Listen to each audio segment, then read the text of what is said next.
For us, every day is a new opportunity to make sure our first impressions are always our best and to see possibilities on the horizon, to make our facilities and services more accessible and find freedom all around us. With a location proximity to active markets, with a liberal air transportation policy, that daily pursuit is how we turn everyday opportunities for you.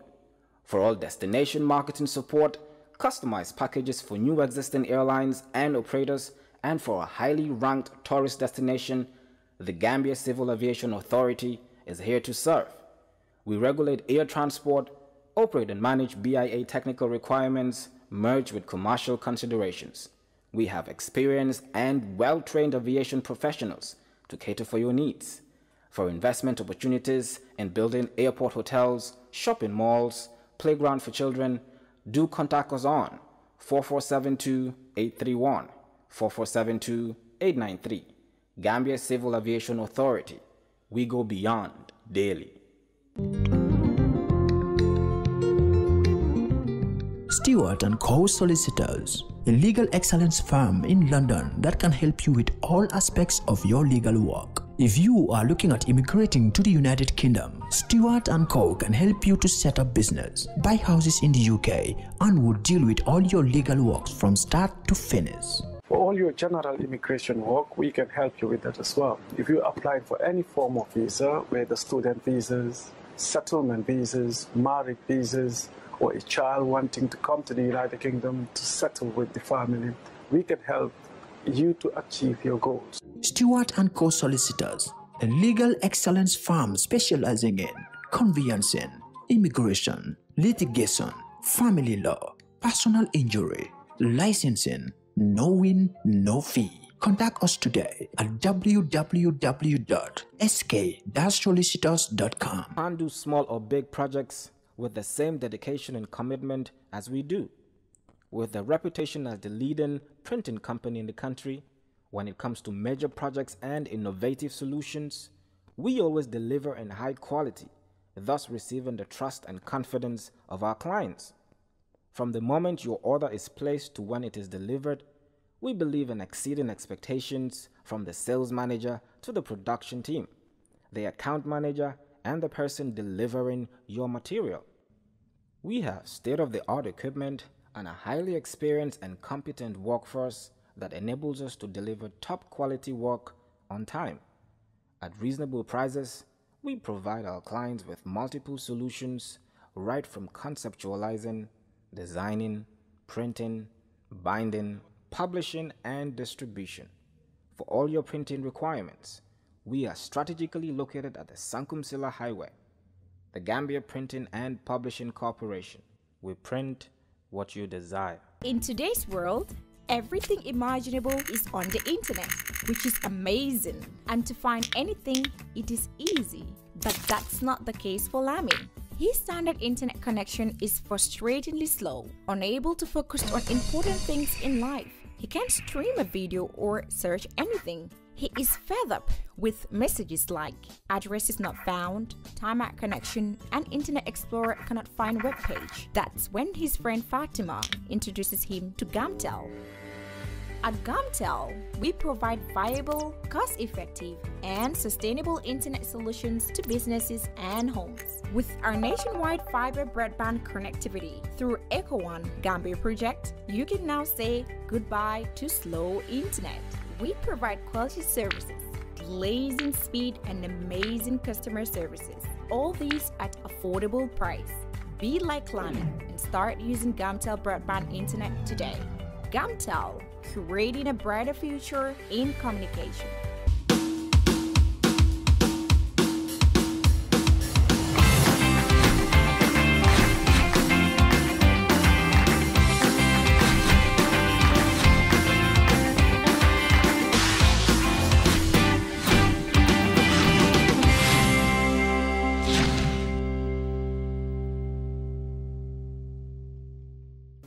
Hello and welcome to another edition of Kerr Fatou. Tonight, it's a great pleasure to have one of Gambia's son who is living in the United States and been actively participating in liberating Gambia from dictatorship for the past 22 years. So many Gambians across the world have worked so hard to make sure Gambians are free from human rights violation and dictatorship. Among them is Pata Saidykhan. He is a member of the Gambia Democracy Fund, GDF, and also an active member of the United Democratic Party, but is one person who has been notably visible on the social media to fight the dictatorship. And of course, he's been famously called the CDL, the chairman of the Coalition Defense League. He's a very active supporter of the coalition and the President Barrow government. And we would want to know what his reaction is since 2 years into the government. And of course, recent happenings in the UDP. We would want to know what his take is. But I think first and foremost, Pata, welcome to Kerr Fatou, and it's a pleasure having you on the show. Thank you, Fatou. Thank you so much. Before I even start, I wanna congratulate you because this is an amazing place. But that aside, since the change, we have had a variety of media houses and personalities who are joining the conversation. You're playing a very huge role in that. We want that diversity. We want a lot of people in the field so we can have news from all corners, and we can have a whole bunch of conversation, people coming in and participating in the conversation of the nation. So I am glad to be here. Coming up. Most of the funds that we disbursed at the time of the campaign were sent to Mrs. Tambayam because she was our liaison. She was the liaison between the, as the chair of the co-chair of the coalition. Yeah. So she was dealing with us. Make a difference and text CAR to 900 to win a car with Gamcell. Gamcell and Rotary Club of Bruceby brings you a chance to win a brand new SUV Corando. The more you text, the more chances you win. Join Gamcell today for your chance to win a car, fridge freezers, televisions, smartphones, and lots of cash prizes. Draws will be held live on GRTS TV. Proceeds will be used to help the humanitarian activities of the Rotary Club of Bruceby in the Gambia. Every SMS costs $10. Your SMS could save someone's life. Join us and text CAR to 900 today. A brand new SUV Corando awaits you. Rotary, making a difference. Gamcell, Yai Barong.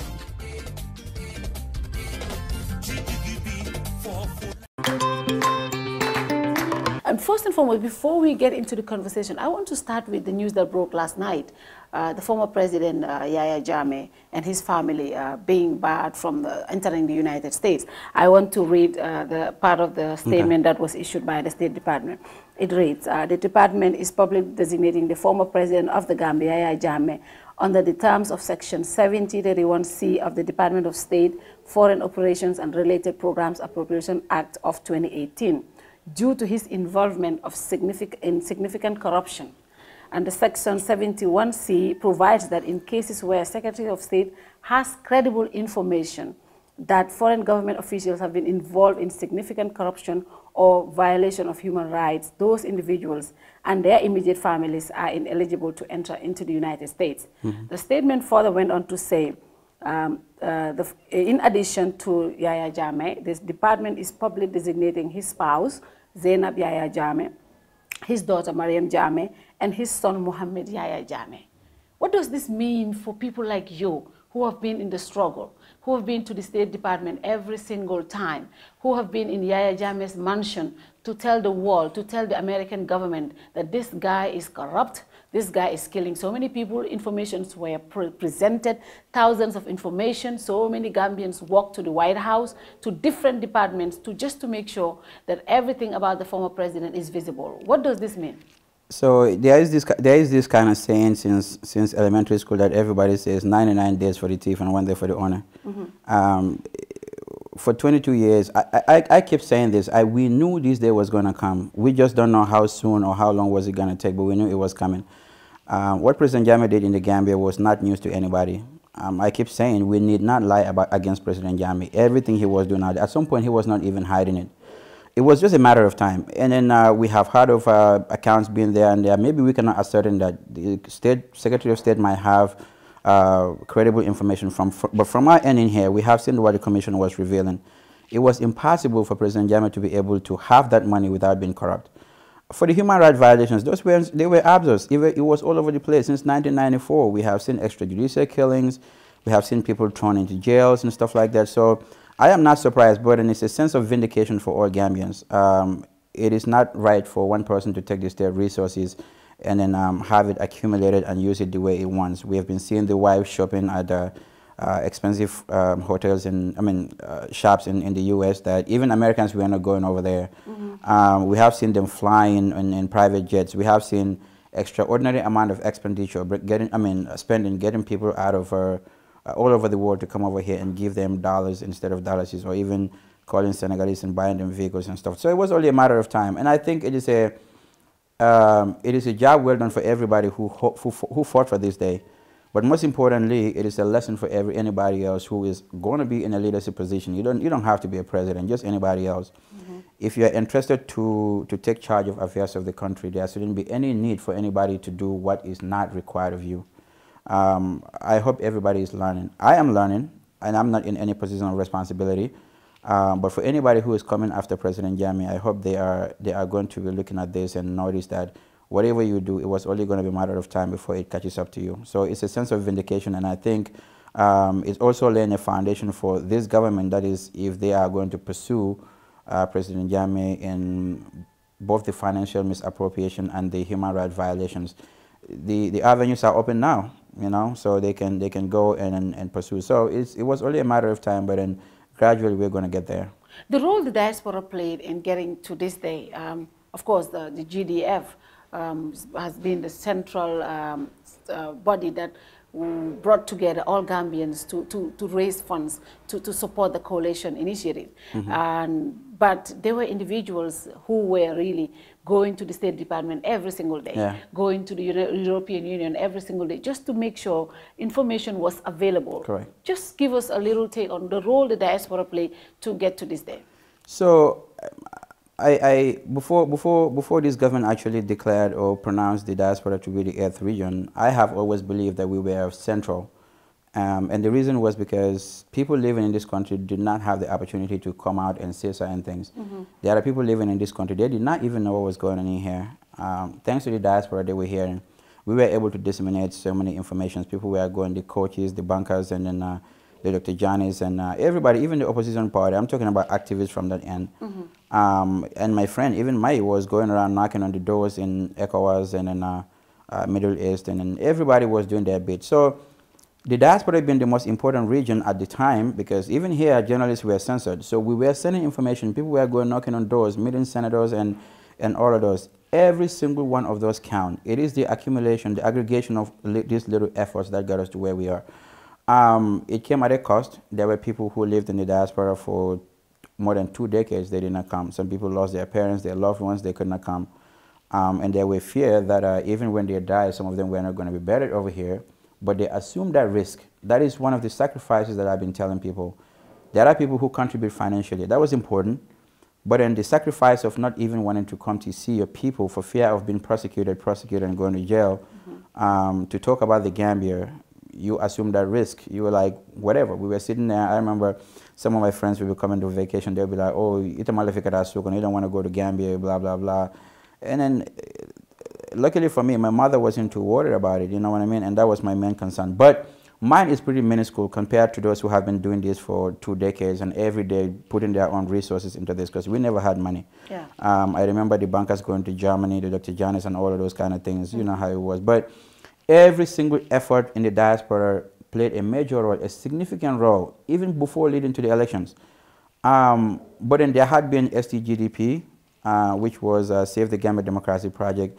They were very instrumental in the formation of NAD at the time. Mm-hmm. They were the financial source of all these efforts.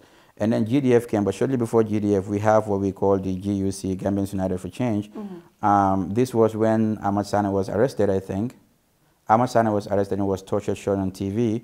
And then at the time that Sabali too made that unfortunate statement, and Mr. Dabo was to go home, we're trying to have some sort of a rally, kind of like support. We mobilize people, we raise funds, so people can go and welcome at the airport, because we were thinking when he gets there he was going to be arrested.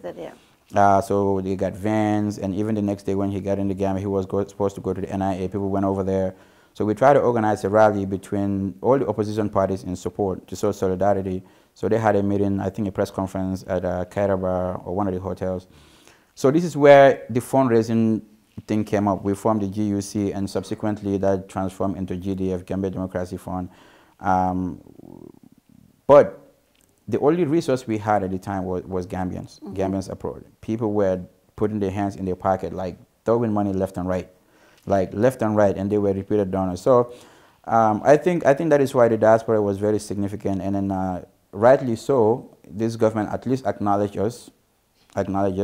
They just needed to create a desk office for us, or even have us a seat in the National Assembly for somebody to be representing our agenda in the diaspora. So in a nutshell, we played a significant role. I'm not saying that we were not as important as the voters, but then we gave people the courage, we gave them the information, we gave the financial support, the moral support, the brand trust, and everything. So that's what we did for the change that we were able to have in December. And of course, the diaspora came together under the leadership of the GDF to raise funds to support the coalition. A lot of people were upset in the diaspora. Some people said the government did not really recognize the diaspora, like when it comes to giving opportunities to people who the president had personally called to say, come back home and help in the development. And secondly, when the president made that statement saying he funded his own campaign, people started attacking the GDF, which you're a member of, and said, where is all the money that we raised? And there were a lot of questions were asked. Where is that money? And this was something, I think this will be something that needs to be clarified. GDF raised a lot of money through Gambians all over. Some people will donate. I remember some people will donate without even putting their names, because they don't want to, to be seen as supporting this, because they don't know if Jammeh was going to go. They were supporting anonymously. So if people hear the president say stuff like that, people are like, okay, well, where was the money? I remember that brought a lot of discussion on social media. The diaspora saying, where is the money that we supported, if the president is saying he funded himself? So just a little disclaimer, as a member of the UDF, I don't want to be a spokesperson. I am not. But because I am a member, I should be able to say a few things about this. Now, every initiative, anytime that we disburse funds and something comes in, like UDF has a rigorous process. We had a rigorous process of disbursing funds. Anybody who had an event or something comes up, we thought is quote unquote part of the democratic process, we would have them write to us. So we would deliberate. I think we were like 11 or so people. It was myself, Tukulor, Baba Koli, Lamin Jada, Mamadou Krubali, Kejau, Omar An, Sol Mbenga, Juka Cisse, Lamin Tunkara, my brother. Let me see. I don't want to skip any names. So basically, we will have Lamin Jara, of course, and then we will have these meetings. And we would, and Demba Balde, my brother of Ghanako. So we will have these meetings rigorously. We'll be discussing. So when it comes, we will debate to see what are the merits of the request. And then we will discuss, and then if need be, we will vote. And then anytime we disburse, we have to have a receipt, some sort of a receipt, or at least something to show that we disburse it, and we issue a press release to that effect. So when the coalition thing was going, anytime that we disburse funds, we will have a receipt, as I said, and we will also have it out there. So most of the funds that we disbursed at the time of the campaign were sent to Mrs. Tambayam, because she was our liaison. She was the liaison between the, as the chair of the co-chair of the coalition. So she was dealing with us, and Lamin Jare was our liaison. So at some point, they had to bring in Alaji S. Dabo, because he was also in the finance team. So all the funds that we disbursed, we raised up to like over 4 million Gambian dollars. And every single time, like they send it to us, we will disburse, and we have the receipts. We put our books out there for accounting. So when the president said that, it was a little unfortunate. I'm not saying that President Barrow did not put his own finance in there. People did, obviously. But it looks to see that our efforts were not as appreciated at the time. it contradicts what they were saying when they came in initially. Yeah. Because everything we were hearing was, oh, the diaspora this, the diaspora that. So it could have been perhaps he thought people were belittling his efforts or his contributions, and he needed to thumb chest a little bit. But it was a little disappointing. But now we put in a hell lot of money in that campaign. And the diaspora, do they feel that they are left behind when it comes to jobs and opportunities? Because the president, when he came, called on the diaspora to come home and to help in the development. But a lot of people on the social media will say, we fought alongside the Gambians on the ground to make these changes. But it seems like we are not giving opportunities to come back home and work. Do you, so feel that way? No, I do not. I have a little bit of difference with few people when it comes to that part, because personally, when I am speaking up about the Gambia or against what was going on, I had no expectations of personal gain or even acknowledgement or recognition. Of course, it's nice when you have it. Mm-hmm. And I want to believe majority of the people who were too were not expecting anything directly. I want to be able to see a Gambia that is free. People can go on about their business. Of course, the arrest and everything were going to be happening. I don't have a problem with that if they were not arbitrary. We just wanted to stop arbitrariness. We don't just want people, president or anybody, just come up and start arresting people. So I was not expecting anything like that. But then again, for a diaspora that we have perhaps over 200 people, 200,000 people, how do you pinpoint somebody and say, come get a job? It's going to be tough. Myself personally, I do not have the qualification to man anything. I do not. And I had this interview with Jollof News and in What's on Gambia, and they asked me, that was before the impasse, right after the elections. And my point was, I personally expect this government to be transforming the Gambia, to be changing things, kind of like a transition. I am not expecting them to put people in places that are not capable of doing it. I want them to put people in places that have the capacity, the track record of getting things done. This should be the foundation, the base for whatever government is going to come on, so they can build on. So if they put me in a position only because they thought I had fought a fight, and I'm not able to deliver, that is going to defeat the whole essence of the fight. Yeah. So personally, I'm not expecting anything, and I know people who are not expecting anything. I think what happened to a lot of us is the lack of acknowledgement, or they thought it was not enough that the government is not acknowledging. But when it comes to positions, of course there are some people, but then you also have to look how many people were ready to leave their jobs from that place to come back with their families already established, coming over here and wanting to serve the country, and then have perhaps less than half of what you're making, half of what you're making over there. So it's a huge sacrifice. Of course, there are people who want to come and serve readily. Those people, the government needs to liaise with them and have them come over. But for people like myself, I have no plans. But then again, to your point, the expectations were there. A lot of people were unhappy. How they were going to do that, I don't know. Perhaps the foreign minister should be able to be going to the diaspora and have meetings with us and gauge people's abilities and competencies and see who would be willing to come home, because I have seen a few people did actually come back, whether they're in the private sector or in the government, or even Babagali and others. So they've been pushing people here and there, the General Bars, the Babagalis, and then I noticed Dr. Sen also came back to lecture at the university. You don't have to wait for the government to call you, but for the part of the government, I think they need a little bit of acknowledgement of the diaspora than they have been doing.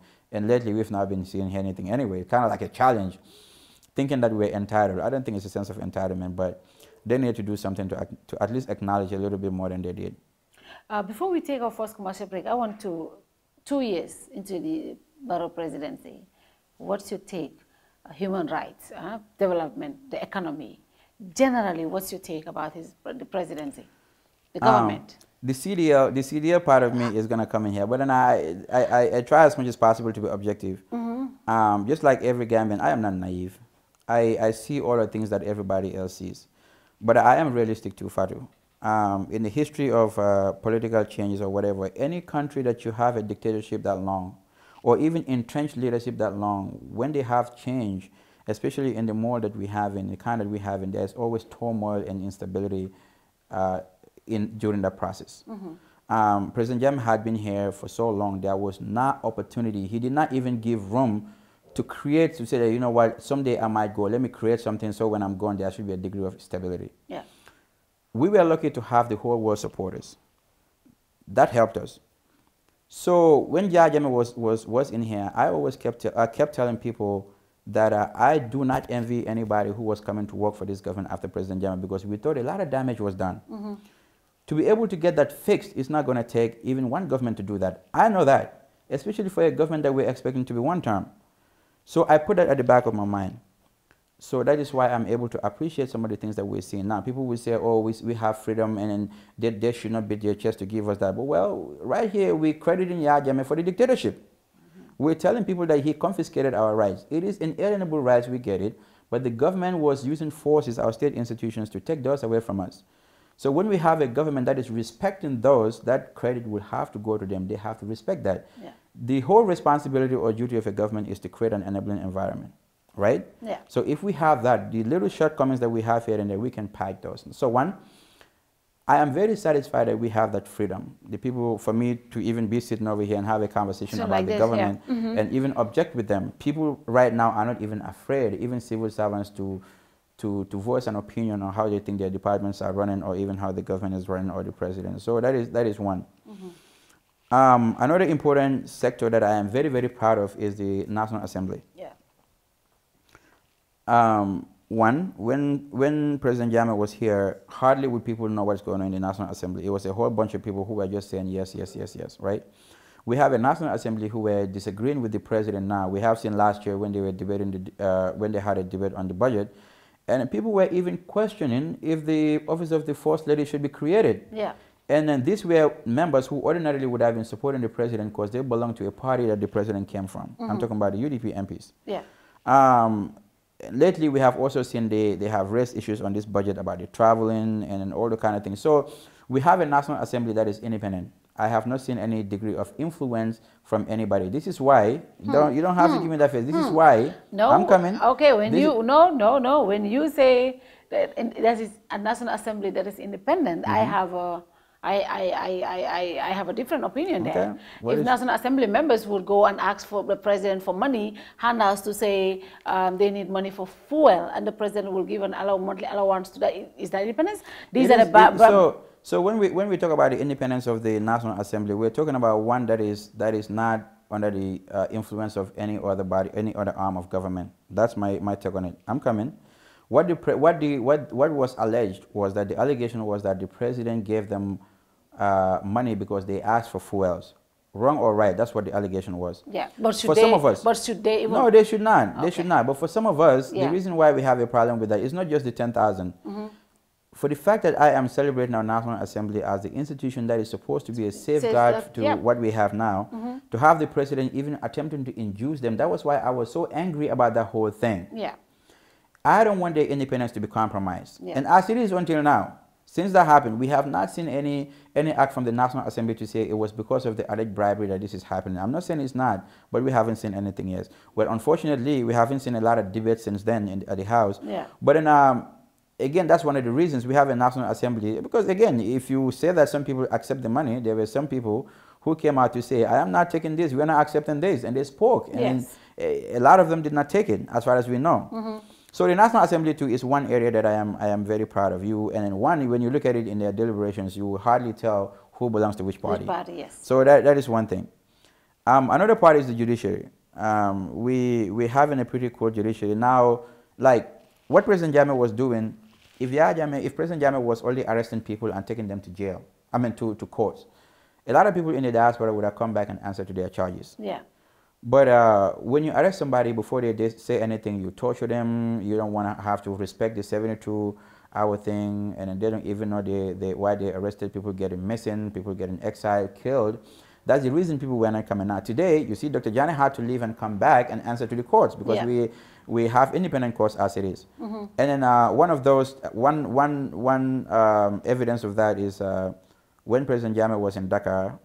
He had given an executive order or an order to say any soldier, any military, any security officer who is in possession of a weapon, return them to the barracks. And that if you're caught with a weapon, you're going to be considered, I don't want to say rebel, I don't know what they use. But, and then the very first time that the president was supposed to go to King Fahad Mosque for prayers in Banjul, a soldier was caught in there with a pistol. Yeah. He was taken to court and then he walked. So I said this to say it does not look like we have any signs of executive influence in our judiciary. If it is going underneath, I'm not knowing that. So that's one part too. Another part that they had done well, I believe, that I am so proud of is the side of the economy. Now, for an ordinary person, if you ask my mom, how is the economy doing? He probably would tell you, man, water diamond G, things are the same, whatever. Of course, that is what is supposed to happen. It's supposed to trickle down to those parts. Yeah. But then for somebody who is going to look at the greater, like the greater picture, you're going to be looking at how well is the economy doing? Is it stable? Yeah. Is the economy stable? How are the macroeconomic variables and stuff like that? Because in last year, the very first assessment of the IMF, when they did the staff monitoring program, that was not very good. They told us that our national debt was at 120% or something. But the last one that was done, the second one, was kind of favorable because it was reduced to 80%, you know, so that was good. But why is it not trickling down? Why are we not having things cheaper? The ordinary businesses are complaining about lack of money, and we have a lot of funding coming in. Yeah. People are not seeing reduction in prices. Why is that so? And I think these are legitimate questions that people can ask, especially when everybody is saying, oh, today we have this grant of this million and this 500 million. And the economy is doing good. But a lot of the money that was coming in from the EU, for example, were going towards budgetary support. That is why they were able to stabilize the economy. That is my understanding of it. Now, and then we have seen how the government had given tax break, especially to traders, for the lack of better word, businesses. But mostly again, some of us will say, you know, if you are giving bigger foreign companies 5-year tax breaks and people like us coming home and setting up businesses, we don't get those incentives. Right. So that is the problem. That is also a problem. If you're not supporting small and medium sizes, small size businesses, but you are giving tax breaks to bigger corporations who have the money. Yes, and again, I totally agree with you, and this is why I am expecting this government to do better in that part, because the heart of the government is the small businesses, the small enterprises, local businesses. Give them opportunity, let them grow, give them tax breaks. So the bigger ones that they're giving tax breaks in, for example, rice and flour and all that, and then still it is not getting down. That's the thing. So this is why I think they need to reconsider. If you are giving it to them, because they're not doing favors to the businesses, it was supposed to be affecting the people, the consumers. So if it is not getting there, I think they need to reconsider and see if they needed to take that back and take another strategy. What's going to happen, because when they wanted to force the prices of bread to go up, that's what causes. That's why it was going up. Some people were even protesting and stuff like that. So they cannot do that. I think they needed to have a seat with these businesses and see if they cannot have this trickle down. They probably need to take that away from them. Otherwise, the state is losing. But for local businesses, they needed to be able to incentivize them and give them those kind of breaks to be able to support them, and even give some of them startup capital so they can take off from there, and then the economy will go up. Those are some of the areas that I have identified as areas of progress in the government. And what do you think has been lacking since?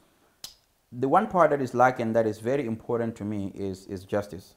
I have said that is going to be one important variable that is going to determine this government's success and failure. For the most part, the change that we have been triggered by the human rights violations in this country. Now, President Jammeh's corruption and everything, they were important, but they were not as important as people getting killed, people getting arrested, people getting exiled and stuff like that. So if we're having people today walking around and their tormentors are watching them in the streets going, that's hurtful. We have seen the cases. The only case that we have seen that's been tried right now, as far as I know, is the Saidykhan case. We have a body of somebody who has been exhumed. We know the circumstances under which he died, because Solo is the first person that was arrested in broad daylight. Before everybody, within 24 hours, he died. So that one, the state could not have said that they don't know anything about it. And it came on national, in the news and admitted that it died, but the response was, he's the only person who died in custody. So if we have a body in here, we have people who killed, and we have witnesses, I don't understand why that is taking so long. But the president is saying, I remember in one interview that we had with him, was saying, we don't want to do things the Jammeh way. We want to do things and follow procedures. And then if that is what's going to happen, court cases take a longer time. Would that be a justification why everything is slow? No, it's not justifiable enough, because I'm not saying that they should just grab people and send them to jail. What I am saying is, we have the courts in here. People commit crimes in this country, and we know them. Drag them to court, let the courts go and settle. That is better. Now, My own conspiracy theory is it looks like the government is put a lot of efforts in the TRRC, which is cool. That's fine. Yeah. Initially, I had a problem with it because I refuse to believe that the Gambia was that divided. I believe that we have a handful of people who were working for the president, who was doing all these kind of things that were happening in the country. These were less than 200 people in a country of almost 2 million. 2 million. There was never an issue to say that APRC and UDP people were fighting here and there, people were dying. Of course, during campaign it happens. Yeah. They would exchange some insults, throw a lot of stones, but there was never any point that you see one community, say a Manica community fighting with the Jola community or Sarahula community fighting with the Wolofs. It never happened. So the divider we're talking about, I don't think it exists to a point that we needed to have a TRRC to that effect. We can prosecute people who commit these crimes. For those who want to forgive them, the families or whatever, they can figure that out with them.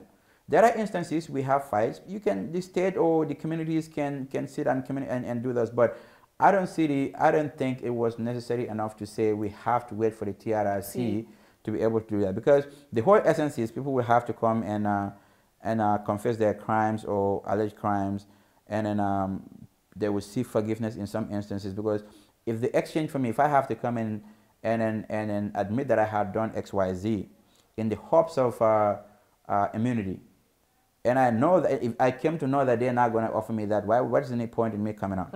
I'm not trying to discourage anybody, but I'm saying from that perspective, you can look at it and see what is the point. But then again, nobody should say there's no need for reconciliation anyway. If we need to, we can heal. But then, that should not be the reason why people are not being prosecuted for the crimes that they committed. I have seen videos of some people in interviews talking about they have seen people who kill their family members. Yeah. They have seen people who torture them. And those people are still in uniform.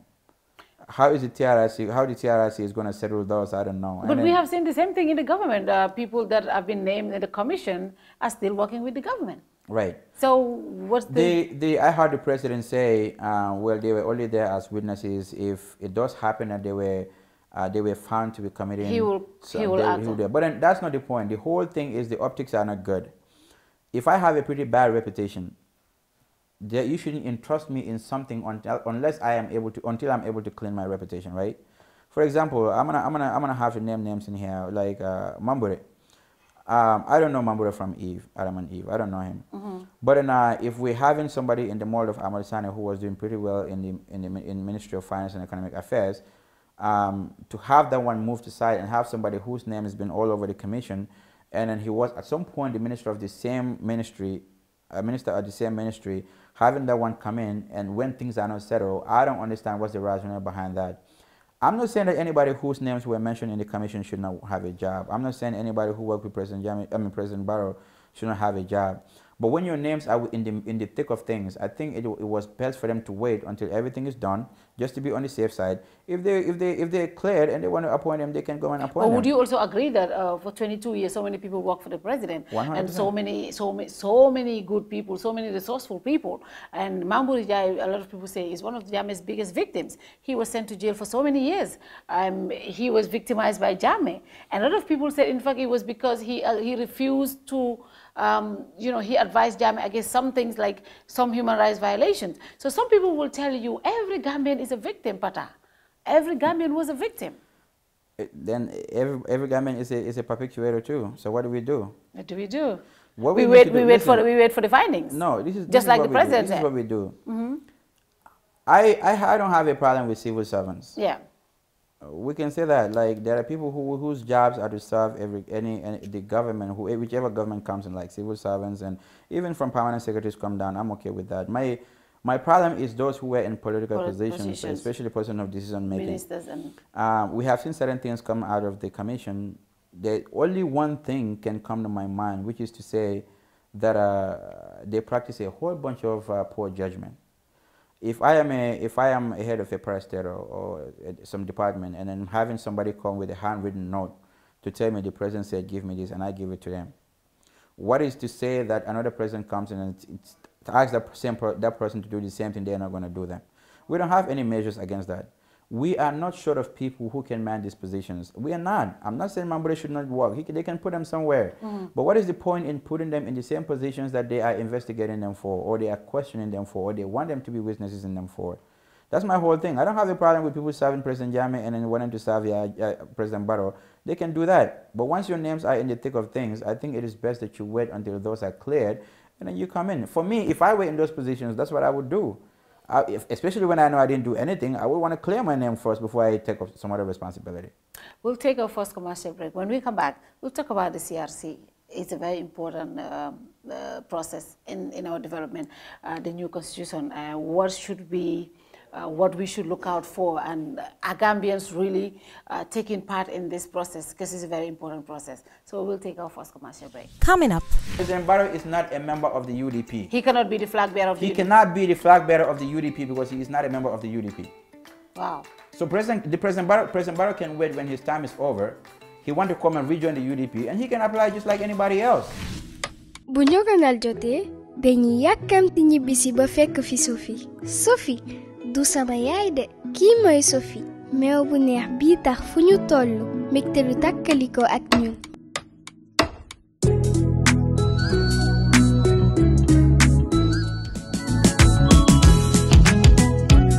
ba tax na bu fi Sophie nekkoon lu nekk la ñuy jaral.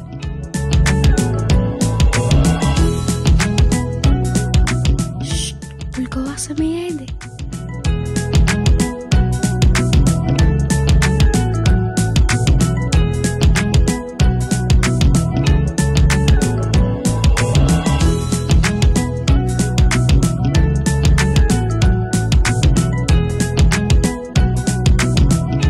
ci gën a neex mooy daf ñuy dajale ñun ñëpp ndax Sophie dara dàkk ko te meew nag lañ ko defaree. meew Sophie daal moo fi mën.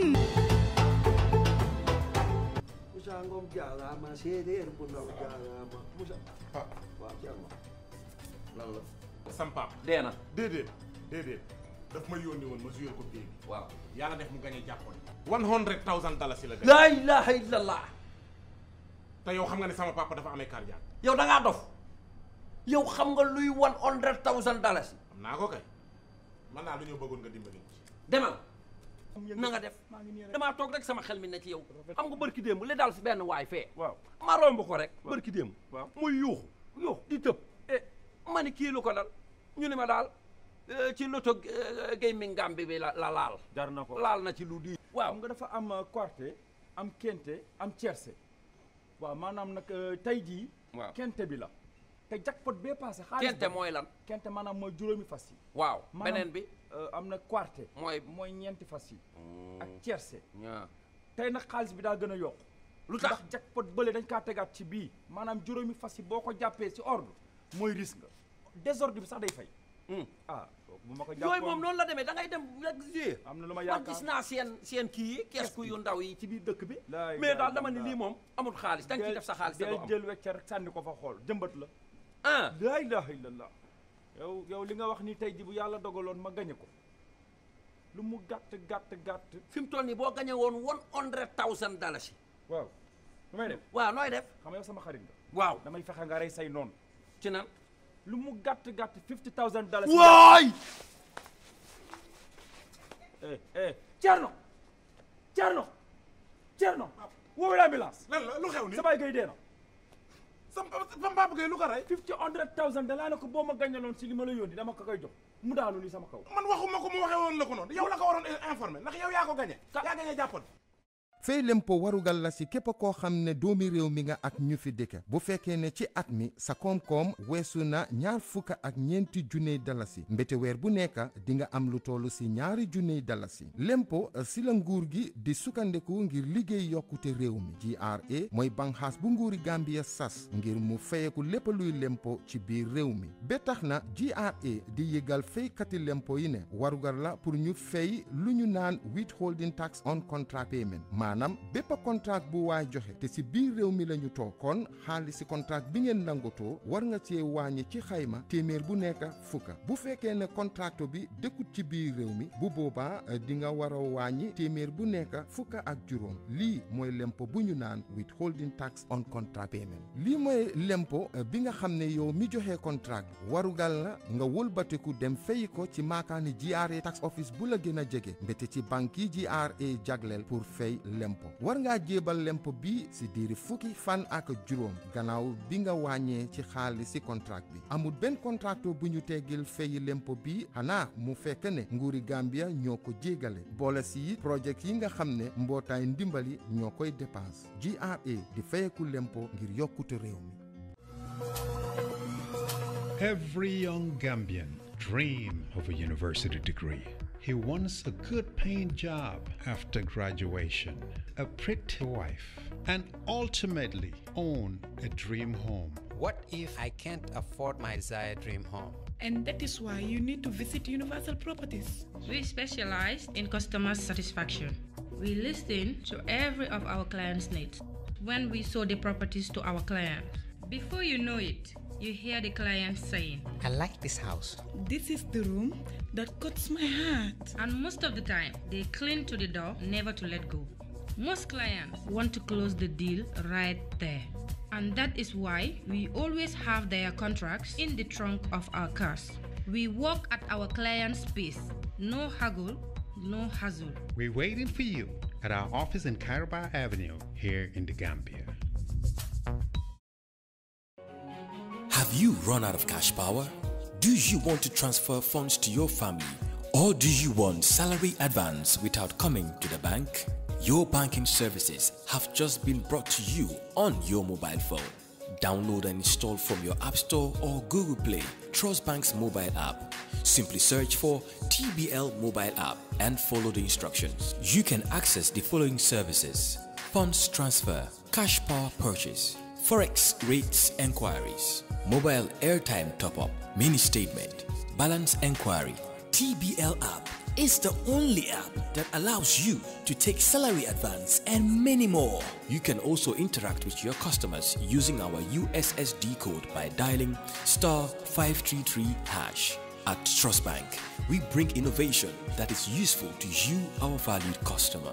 With our mobile app and USSD, banking is at your fingertips. Trust Bank Limited, proudly Gambian.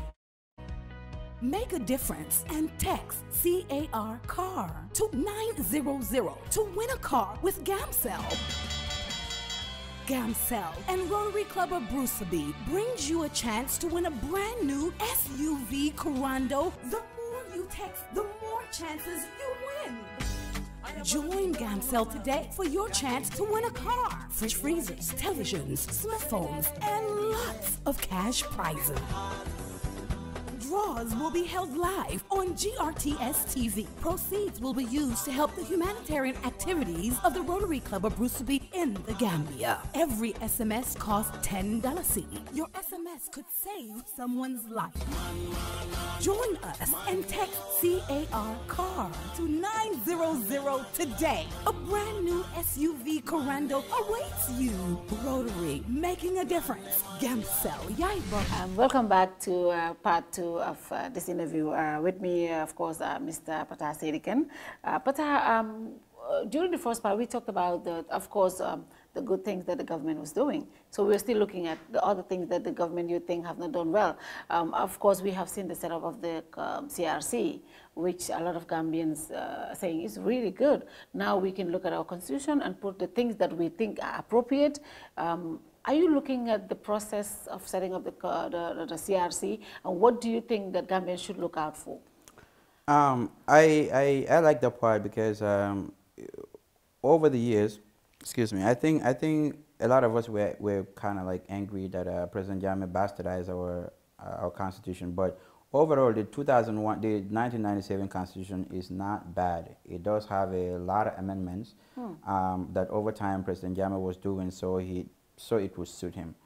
But then we have some pretty good provisions in that constitution, but there are other parts too that needed, especially areas that had to restrict our freedoms, especially freedom of the press, and then some parts that actually gave a lot of powers to the executive or the president, to be specific.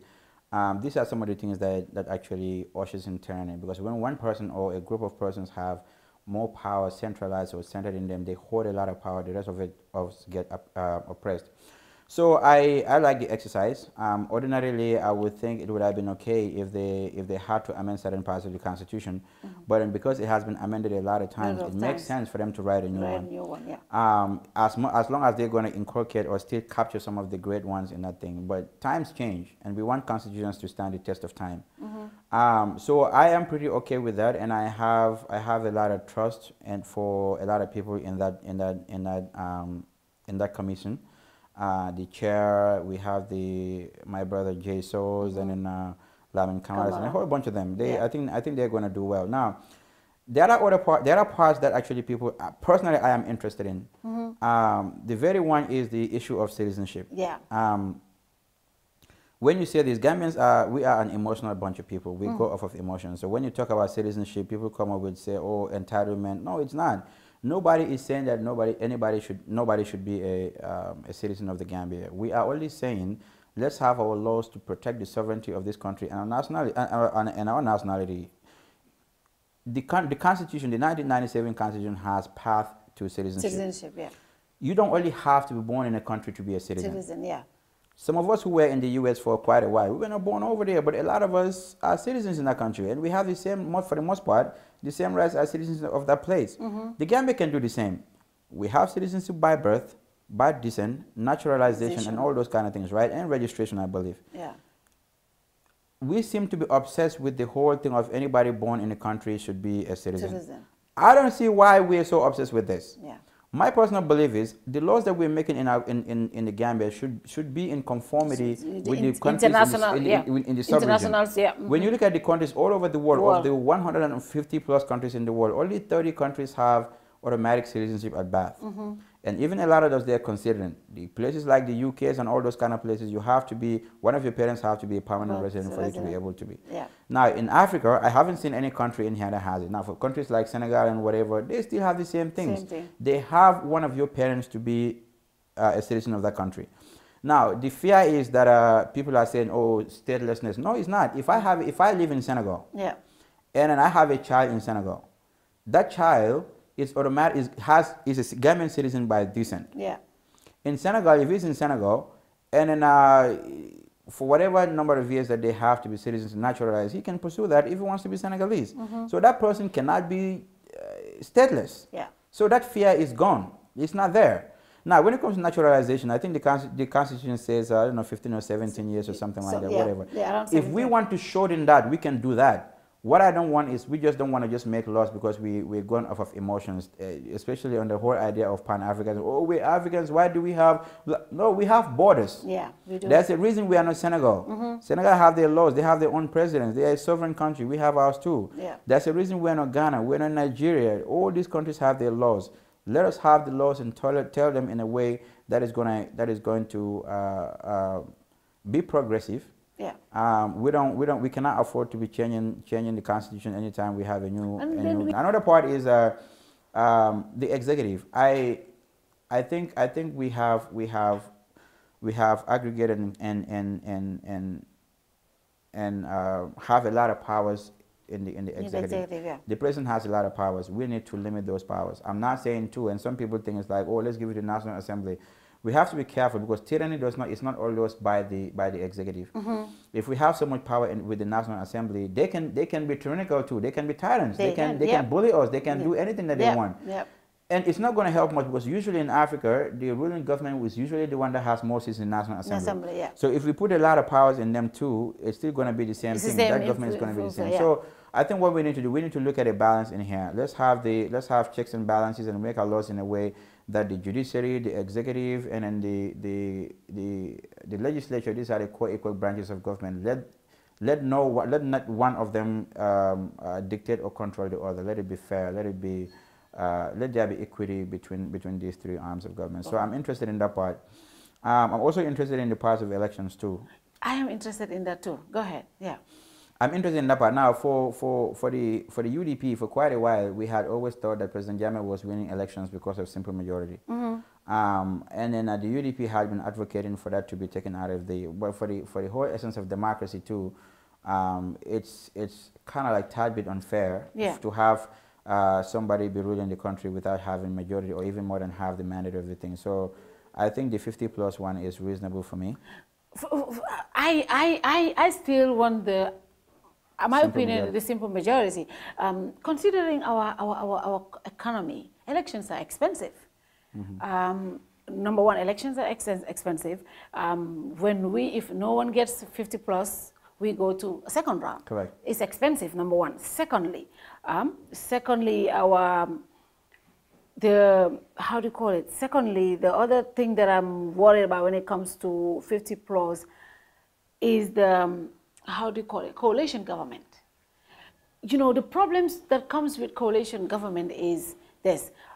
No single person is able to push their agenda, because when people come together to form a government, everybody has an agenda. And at the end of the day, when parties have different agendas, obviously I will be in the government, but obviously you have your own agenda of being the next government in waiting.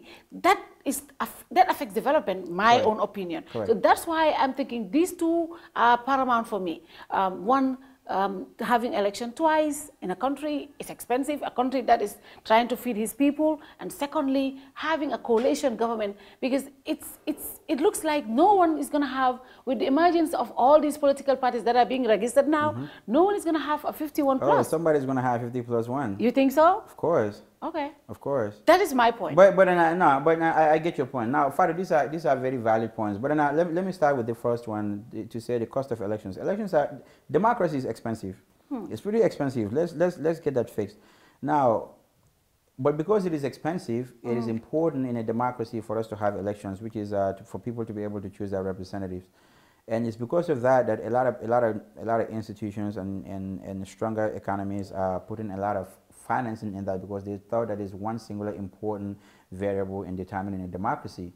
So the finance part of it, I think we can handle that, especially considering some of the money that goes into travels and some other things like the tours. And I think the election year, what they can do is maybe election year, the 10 million that is actually scheduled for elections will have to, for the tour will have to be cancelled. That is the president's Meet the People's Tour or whatever. That's a constitutional It requirement. is a constitutional requirement, but then they can cut it down. They can cut it down. There is no need for the president to be going with the whole country on tour. Let him just go with his technicians and go, technocrats, and go and meet people who they need to talk to, the farmers, and have their problems, the work minister, and look at the roads and stuff like that, and come back.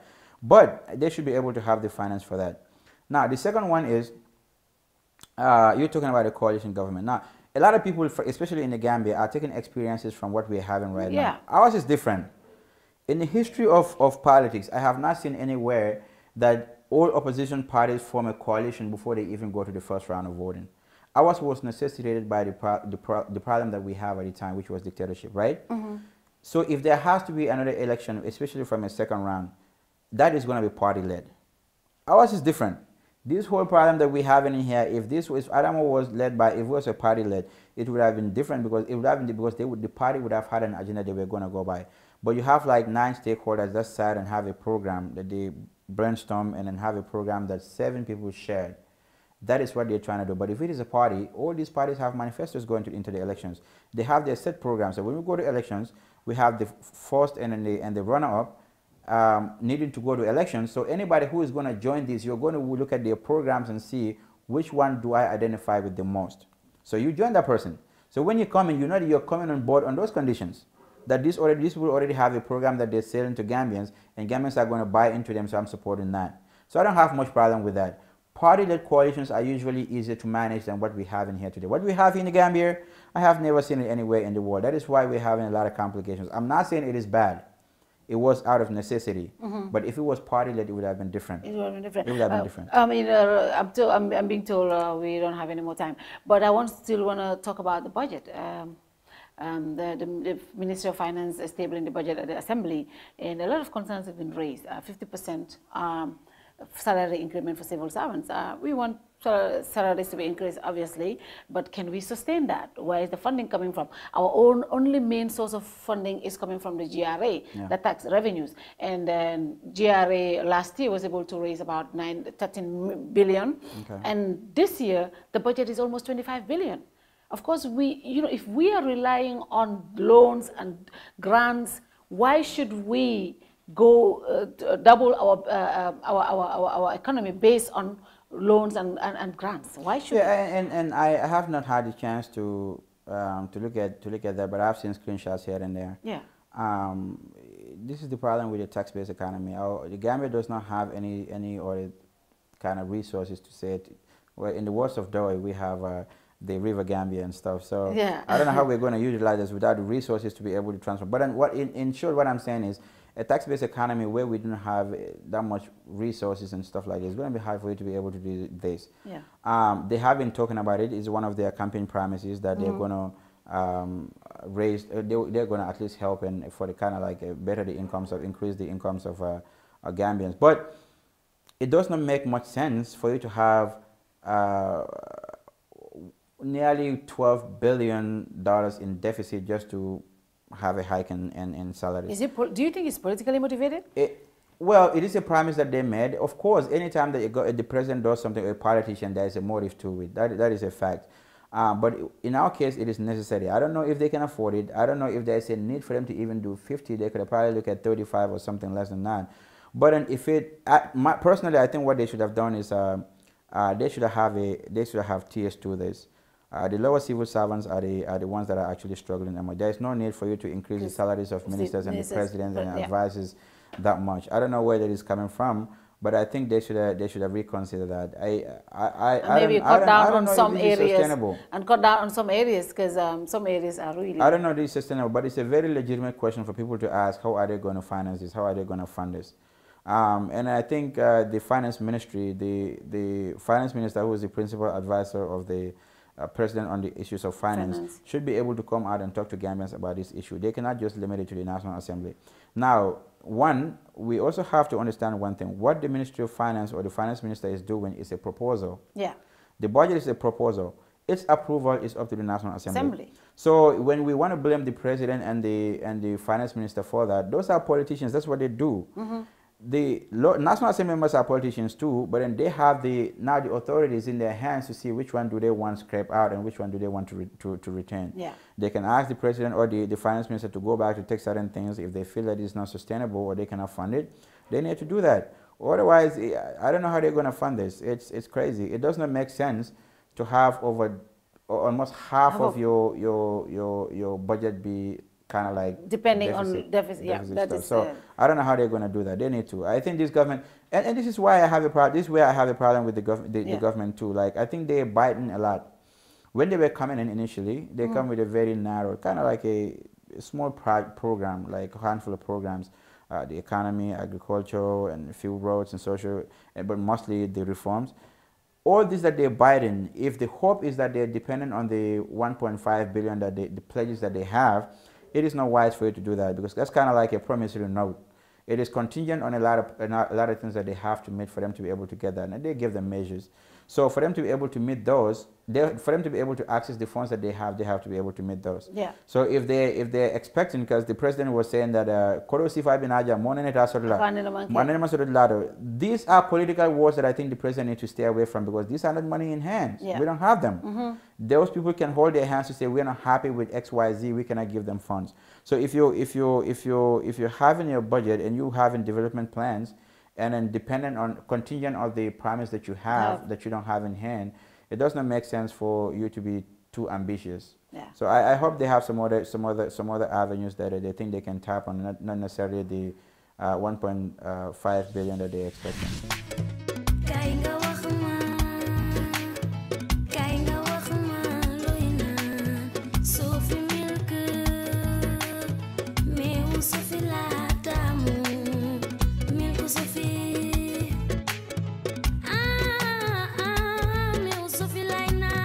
Sophie meew la bu sell te neex baax na ci halal ak mag yépp am na calcium iron protein ak vitamine yu bari.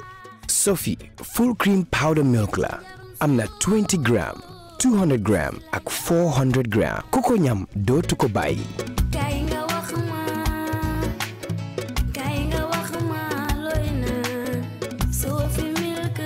Sophie proudly Gambian. GIA, the Gambia International Airlines, is getting bigger, better, and stronger as the sole ground operator at the Banjul International Airport. With an expansion in travel services, customers are assured of GIA's capacity to cater for all their travel needs, provided by professional, experienced, and ever-smiling staff. GIA's Hajj package and services, by far the best in the country, give the customers the opportunity for a memorable Hajj experience.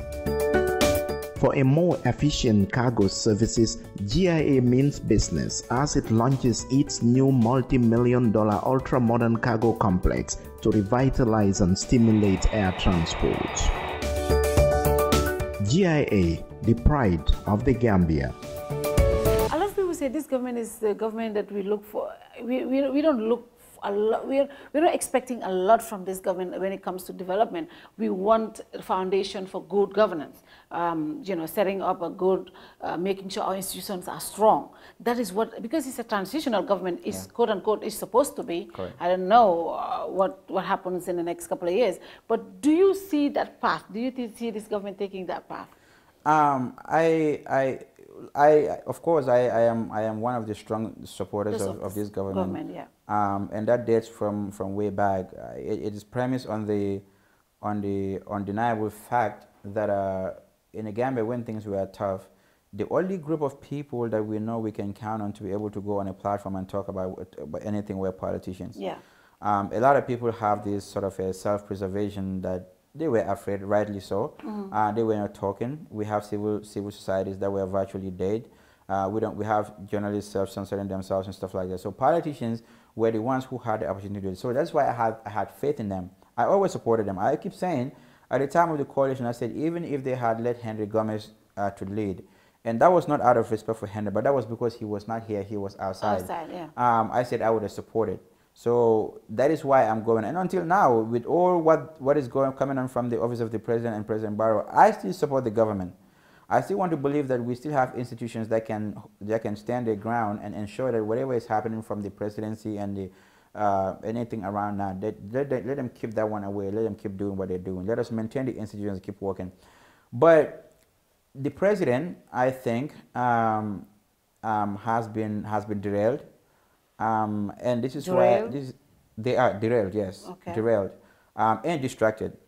And it's not for me. I don't think it's incompetence. I hate that word. I hate incompetence because it's hard to measure. But I don't think it's incompetence. I think for the most part, the president has an ambition to succeed himself for another term. So his political ambition to be able to succeed himself in another term is actually what is distracting him, because even when he's starting a political platform now, 2 years into his term of, let's even say 5 years, we haven't seen much as far as to say, you know what, these are the tangible things that we're doing that the government initiated and they're here. So to hear the president talk about from what I am doing is what is going to earn me a second term, actually it shows that the president already distracting himself. His mind is to be able to do something to have himself consolidated so people can buy into that. And I think he needs to stay away from that. The country has a very, very good program in the National Development Plan. I read it, it's good. They have monitoring measures, implementation, and the financing and stuff like that. And this is the program that they sold to the world in Brussels, and they have all those pledges. I think the president needed to stick on that. Any other agenda that he's coming with that is different from what is in the National Development Plan is unnecessary. That is a distraction. It is not for lack of competence. The president is fixated on succeeding himself instead of getting to work and get things done. Any other thing, leave that to Gambians. Finally, before we go, we cannot have you without talking about politics. Just briefly, the UDP had their Congress last week, and the Secretary General was again re-elected. Most of the executive members were re-elected. A lot of the critics say the UDP changed their constitution just to bar certain members of the president's team from the executive. Is that true? Would you say that's true? No, it is not. It is not. The party Secretary General Party leader, Mr. Dabo, actually cleared that part to say for over these years, all these years, what the UDP had been complaining about President Jammeh was the abuse of state resources and in state public servants. We have seen civil servants being forced to go and work at the president's farm or even campaign for the president at the time of the tour. We have seen civil servants, people in positions that are not even politicians, taking political positions, standing on political platforms and talking. We have seen the public service actually desecrated and everything taken. Now, the Constitution of the Gambia, I want to believe, don't quote me on this, but I think it's section 166, is very clear on this. Let civil servants and public servants stay out of politics. The UDP is amending its constitution to be in conformity with what the laws of the country says. If you are a government in waiting, we are expecting that Gambians are going to give us a mandate to be a government, right? We need to be able to set an example. I don't want to see a UDP's, let me say, administrative secretary be a permanent secretary, or even be heading some department. What about ministers and the vice president? They are not public servants. The public servants are. But they're in government, though. No, but I know the constitution is clear about that. They are not public servants, right, but they are in government. Right. Yeah. No, but the thing is, that's what I'm saying. There are people that are political appointments. There are political appointments. There are others that are strictly civil servants or public servants. Yeah. The constitution is very clear on this. That, yeah. We don't want the civil service to be politicized. That is what the law says. UDP has been fighting against that for a long time. And if this is to target some people, who are we targeting? Because the guy that they're saying we're targeting do not have any ambition to be leading the UDP. You don't know that. Lamin Cham. You don't know. Because that's the name that's been saying. He was our youth president. But if you look at that man, okay, the argument is, let me come here. Let me finish the argument is he is part of the Barrow youth movement. Okay. And then UDP is trying to get the youth movement out of the party, especially in the executive, because people like him are part of the UDP. They are in the executive. Okay. The Barrow youth movement is taking people from the UDP. Okay. And the UDP is trying to stop that. That's the argument. The Barrow youth movement is not taking anybody from the UDP. We are saying no. These are members of the UDP. Okay, but here is the problem I think we're having in the country. Yeah. It does look like anybody who is seen to be supporting the president, we put those in the Barrow youth movement. We can, if I'm not saying this is the case, but let's even say there is a divide in here. Yeah. Let's even say we have the UDP and we have Barrow, right? If the support is at Barrow, let's say those who are supporting President Barrow and whatever agenda he has. One thing people have to be mindful of is this. This whole youth movement, its conception, when they brought this idea up in one of the forums in the UDP, I was a part of it in that forum, and I cautioned against it. I said their problem at the time was, I'm not going to mention names in here, but they do know themselves. The problem was, after the National Assembly elections, there were people within the UDP who took up positions of responsibility in other areas, and the party was dormant. And then that was when Honorable Mama Kane was going around campaigning, promising boreholes and stuff like that. So when these people came in, they said, oh, Mama Kane is the one taking all our support, blah, blah, blah. Our party is dormant. These people, they have positions there, blah, blah, blah. I said, you guys need to be careful. African politics is seasonal. We just got out of politics. Everybody has that energy and they're running around. There's going to be a time everybody is going to slow down. Yeah. Until we get to another election cycle. But if you are not satisfied with that, the UDP already has a youth wing. Go and join that. Pa Malik is here. He's part of us. He is the first vice president. Go and join the UDP youth wing and support it from within. I say that. So the whole thing was not initiated by President Barrow. It was initiated by youths who were claiming to be supporting the UDP, who were part of us, and they want to form this. So now when this idea came up, they did not have the blessing of the party, for example, and they don't want to have to solve the idea. They went ahead and approached the president to have it change into that. That's why when you look at it, the original founders of this movement, whatever, before it became a movement, they were all UDP youth. Yeah. So when we talk about the Barrow Youth Movement taking people from it, they are not taking people. The whole idea is confusing the people to tell them that the youth movement is part of the UDP. So when they call, they say, hey, this is UDP. UDP cannot support an alternative program to what we have in the National Development Plan. And as far as I know, the youth movement has no program that is coming from the National Development Plan. Now, if the president or anybody is taking the National Development Plan programs and giving it to the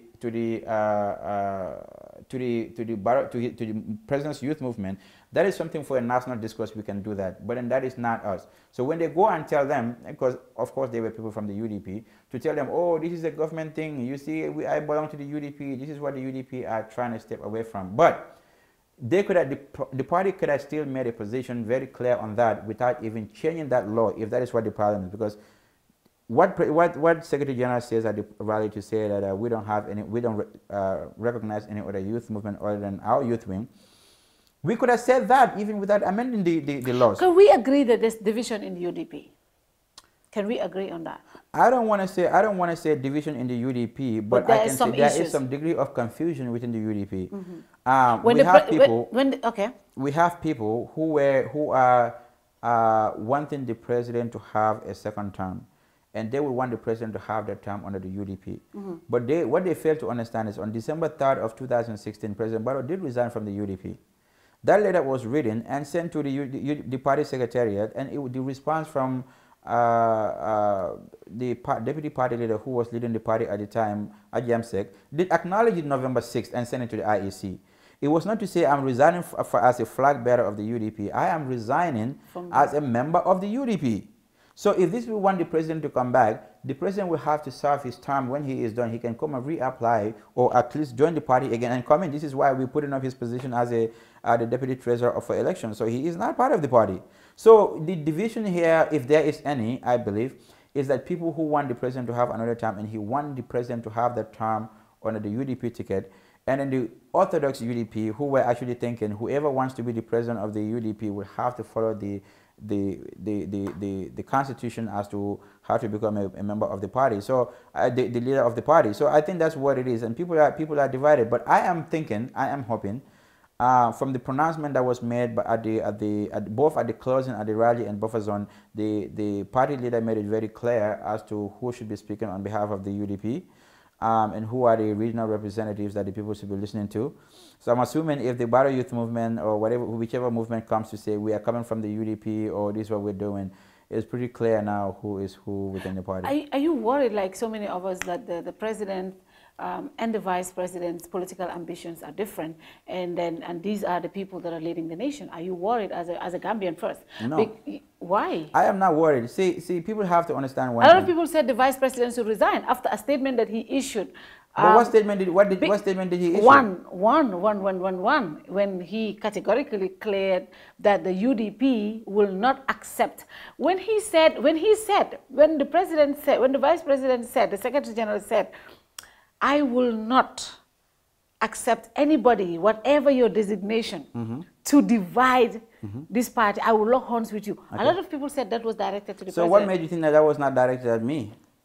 I mean, what made you think that was not directed at you? Because the confusion is between the Barrow Youth Movement and the UDP. No, I'm saying it does happen anywhere. Look, everybody has seen it anywhere.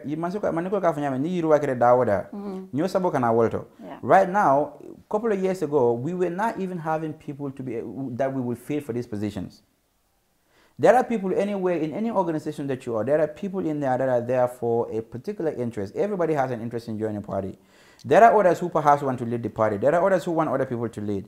What the Secretary General or the party leader said, Mr. Davo said, anybody who wants to divide the party, it doesn't matter. You can be a tailor, you can be a farmer, you can be a president, you can be who knows, maybe he's even talking about some of our ministers. Do you know if he was talking about Ahmad Sani? Do you know if he's talking about Lamin Damundiwa? Why do we specifically think he's talking about the president? Because what Mr. Davo because the president said anybody that any party can contest against him, but if anybody from the UDP contests against him, that is coup d'etat. Well, because the president still considers himself as UDP. Yeah, but because he said he's UDP. I think the president was ill-advised and he misspoke, and that was quite disappointing, because President Barrow needs to understand, just even out of respect for his peers in the coalition, that statement was not supposed to come from him. On the side of the UDP, when it came out, I told them I'm not worried because the UDP has mechanisms to be able to address these things. But I was certainly very convinced that the president is not part of the party as it is because he had resigned. So he is not the one to tell UDP what we need to do when it comes to leadership in that position.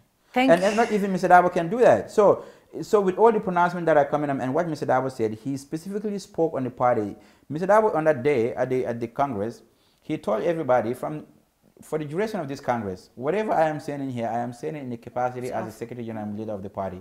He had never said anything that you can say that the Vice President should not have said this. He never said anything. He addressed his party and his party supporters and anybody who wanted to divide the party. That can be anybody.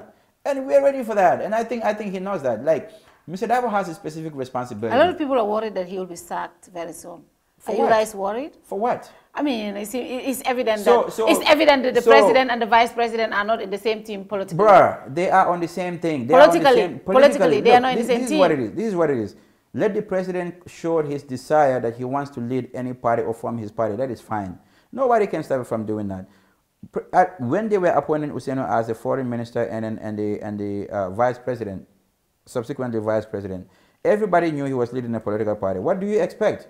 You expect Vice President Dabo to fall his hands and say, well, now that I'm a vice president, I don't care what happened to my party. But if you're president... He is a vice president or he is in the cabinet. But if the president is interested in running... If the president is interested in running, let the president wait until his term is over and he can seek another term. That is not logical. When he wants to do that, he can seek another time. If he wants to seek under the UDP, right now, he does not qualify to seek leadership under the UDP. Let everybody understand that. Meaning President Barrow... President Barrow is not a member of the UDP. He cannot be the flag bearer of the UDP. He cannot be the flag bearer of the UDP because he is not a member of the UDP.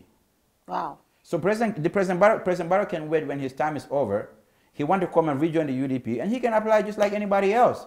When he was seeking the leadership of the party, he went with some other people. There were 3 contestants, including President Barrow. So it was not like UDP picked somebody to say, hey, come over here and be a leader. He contested. He had to win people, 3 people, to have the flag bearership of the UDP. So what made him think that he's just going to be handed over that now to be the go and lead the UDP? Not even Mr. Dabo was expecting that. So I think the president needs to get that clear.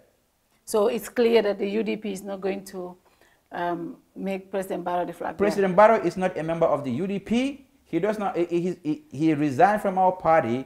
And for you see what happened in the Congress? Yes. For you to be even to be a delegate, you have to be a bona fide member of the party. President Barrow cannot be a delegate of the UDP now, much more a flag bearer. He does not qualify. And who's going to be the flag bearer?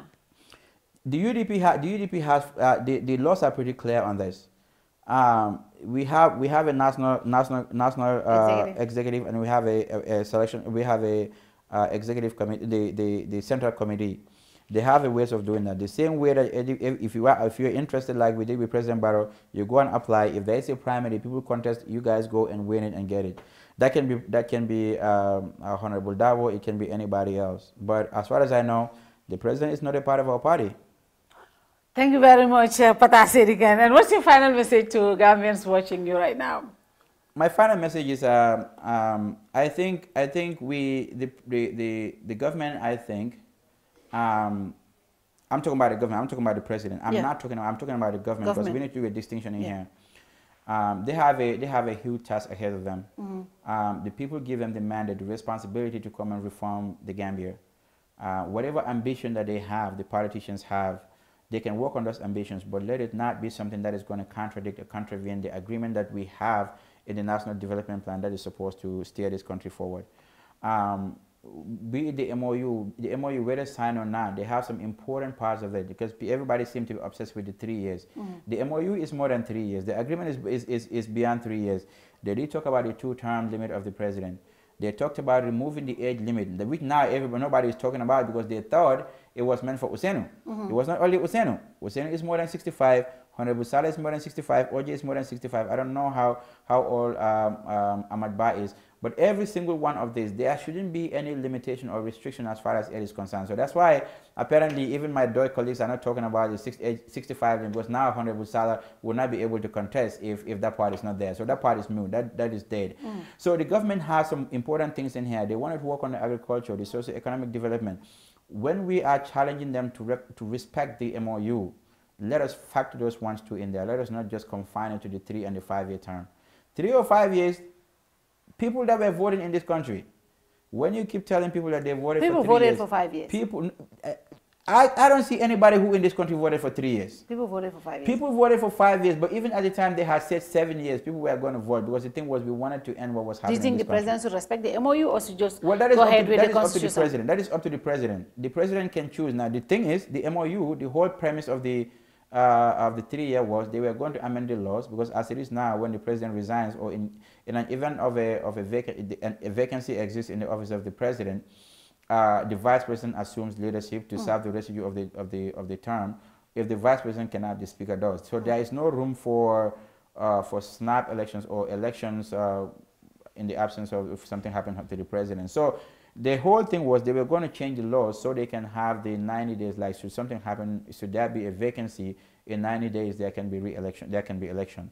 Until the laws are changed, the 3-year thing now needs to be mute, because if the president can choose to resign tomorrow for whatever reason or no reason, and then the succession will be passed. So let them concentrate on the development of the country. Let the president just simmer down on the political pronouncement, because the latest one was very unfortunate. It was very unfortunate. The president can sit over here and tell people that some people will drop off the way because he's a boss. As far as you know, I thought we were an act. We were a nose act that everybody was in, and now we turn to bus drivers and stuff. So I think he needs to be careful with that, and the whole issue of security forces in here. President Barrow need not flex his muscle to remind people what he has. He told us that was the reason we had change, and right now, unfortunately, no Gambian is afraid as to what powers anybody has in this country. Yeah. The whole reference to economic thing was unfortunate, and I am hoping. But what he said was he had those powers, but he will not. The important thing is not to use it. So Fatou, yeah. What is the whole point in me going to the Independence Stadium packed with how many? What is the capacity of the Independence Stadium? 25,000. 25,000 people, and I go on the speaker to say, I am here with a bomb. You guys just calm. I'm not going to let it go. But don't worry, I'm not using it. What is the point in telling them if you don't want to scare people? There's absolutely no need the president doing it. Everybody knows the powers of the president and the executive. There's no need for him to do that. And for me personally, I took offense to it because I came from a party that, if you look at it, I'm not saying that any of these political parties do not go through that. But we have a very bad history with the NIA and the security forces in this country. We just talked about Solo Sandan. He was killed by the brutal NIA. We talked about people massacred, those who were alleged to have committed a coup and they were killed by the junglers. We talk about the Kanyuba Kanyas and all of those people. We saw when the UD people were arrested and they were beating them. They were beating Useno and others and his executive. These were people who were in their 60s and 70s. So if you're coming to remind people that I still have those, who are you talking to? Who was the president talking to? He was not talking to the APRC. Those people, they're already used to that. They know they had the power. So there's no need for the president to make those kind of pronouncements. It was unfortunate. And I'm hoping ECOWAS, that is the mission in the Gambia, are able to assure Gambians that they are not here for the president. They're here to safeguard our democracy and protect everybody in here. The president cannot use any of the security forces against Gambians. That was unfortunate. So I think people just need to calm down, go about their business. Be it Adama, Usenu, or any other politicians, they don't have the powers to take us back to where we were.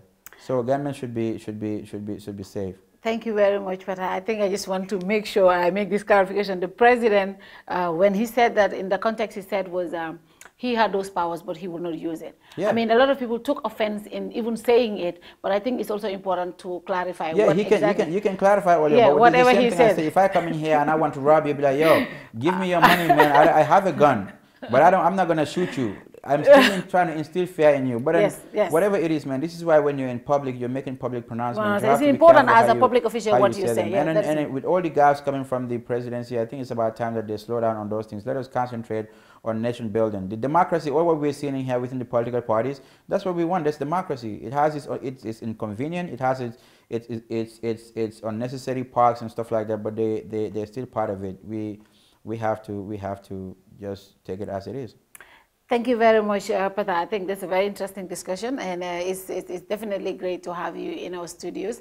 And this is December. We will be hosting a lot of Gambian diasporans.